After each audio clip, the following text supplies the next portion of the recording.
Étant donné que mes parents étaient paysans et que je travaillais la terre avec eux pendant les week-ends et je faisais mes études en même temps, mes premières photos, évidemment, ont été vers le monde paysan.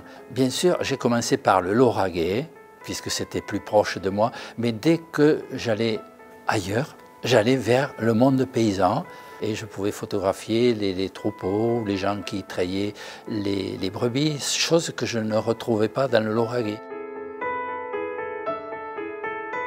Moi, je suis issu de la campagne, je suis berrichon, j'habitais dans la Brenne, dans un tout petit village. J'étais vraiment en osmose avec le milieu paysan, parce que je passais quasiment toutes mes vacances et tout mon temps libre dans une ferme à côté de chez mes parents. J'ai gardé vraiment un contact très proche avec ce milieu-là. Donc l'agriculture, pour moi, c'est quelque chose d'assez important et qui fait partie un peu de ma vie, quoi, de mon histoire, on peut dire. Les photos que je réalise sont souvent dans l'intimité des gens. J'aimais bien rentrer dans leur intimité. Ils savaient que j'avais travaillé la terre comme eux, ils savaient que j'avais traité les vaches, que j'avais labouré derrière des bœufs. Je connaissais leur travail et automatiquement, lorsque je me présentais chez eux, c'était un petit peu à bras ouverts.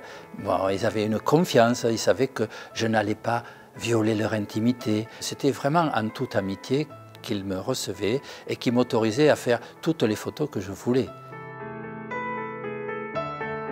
Je suis allé rencontrer 12 exploitants qui représentent un peu cette diversité en Lauragais. Et voilà, je suis allé chez eux en gagnant petit à petit leur confiance. Et j'avais envie de revenir un petit peu voilà, dans ce milieu-là et découvrir comment au XXIe siècle on pratiquait l'agriculture localement. Malgré la vie difficile qu'ils ont eue, ils étaient heureux. Vraiment, je les sentais toujours détendus. Ils n'avaient pourtant pas de vacances, ils n'avaient pas de douche, ils n'avaient pas... mais on ne se posait pas de questions. Tout le monde était comme ça, donc c'était normal. Il n'y a qu'avec le recul, après, où je me suis dit, ils ont vécu tout ça.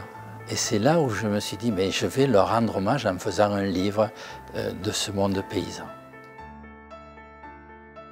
On trouve encore des structures assez familiales dans la région du Lauragais, je pense partout en France. Moi j'en ai rencontré, par exemple, parmi les 12 exploitants que je suis allé rencontrer.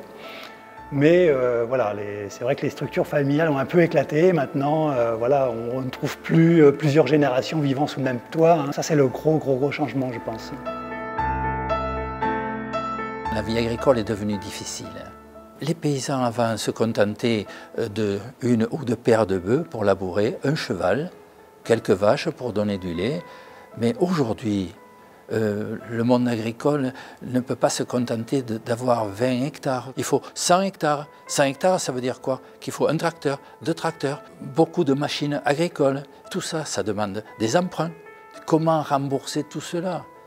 Je crois qu'aujourd'hui, le paysan, je ne sais pas, on l'appelle plus paysan maintenant, mais en fait, ils ont une vie beaucoup plus difficile qu'il y a 40 ans ou 50 ans, même s'ils ont du confort.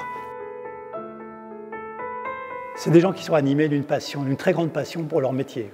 Chacun est vraiment investi à fond dans sa pratique et pour rien au monde, je pense, aucun ne changerait leur situation malgré les difficultés qu'ils rencontrent quand même malgré tout actuellement, quoi.